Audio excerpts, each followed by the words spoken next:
I'm Cody Dickinson. I'm from North Mississippi. I play in a band called the North Mississippi All Stars. Um, I also produce records and write songs and make music videos and movies. I do all kinds of things. It's kind of like what you have to do these days to be creative, but I love it. I live for it. It's a dream come true. I have to say, I play a lot of instruments. I play the drums, bass, guitar, piano, organ, But the one instrument that has defined me as an artist, I would say, would be the washboard.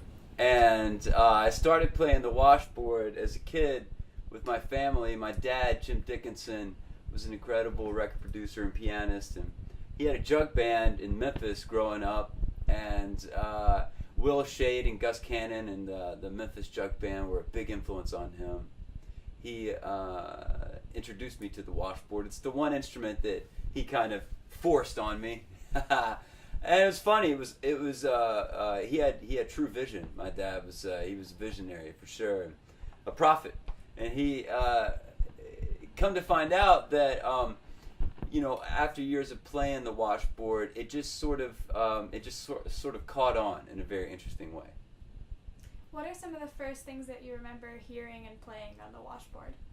Well, the first thing I remember hearing, my first memory in life is watching Mudboy and the Neutrons. My first musical memory, certainly.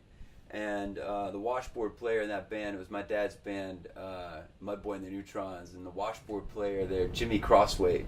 He was the first person I saw play it. He's a Memphian, puppeteer, and awesome guy, great musician as well.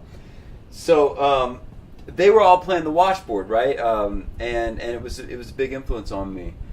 Something amazing happened though. Around the year 2000, a friend of mine named John Kane, a student at the time from Georgia, he made me the electric washboard. He gave me a gift, which is what I'm going to show you today. So what are some of the first songs that you learned to play the washboard?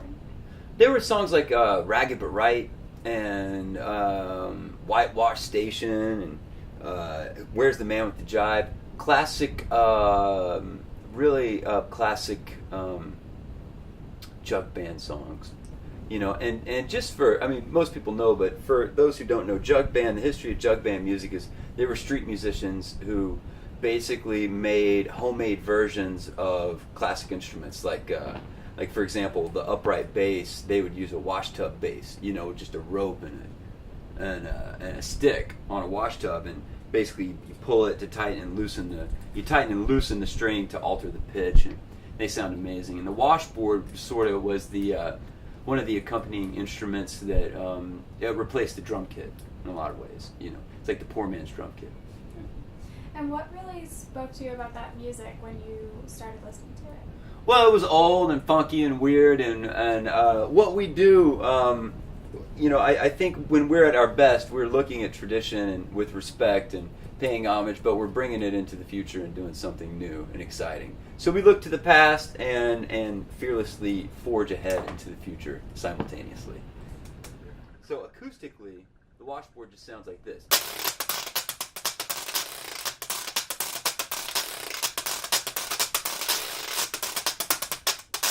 It has kind of like a swing jazz, kind of almost like brushes on a snare drum kind of feel. Well, what we've done is we've electrified it, and we put a pickup on there. And so with a pickup, it enabled me to run it through effects. And so this is the electric washboard through a wah-wah pedal.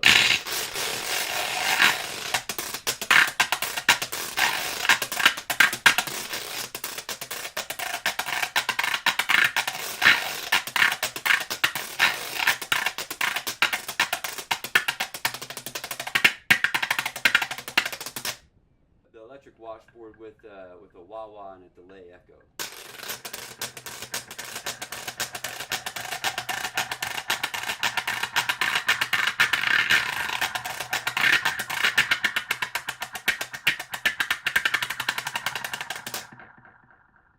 So it creates like this psychedelic effect. It's interesting. It's so modern sounding.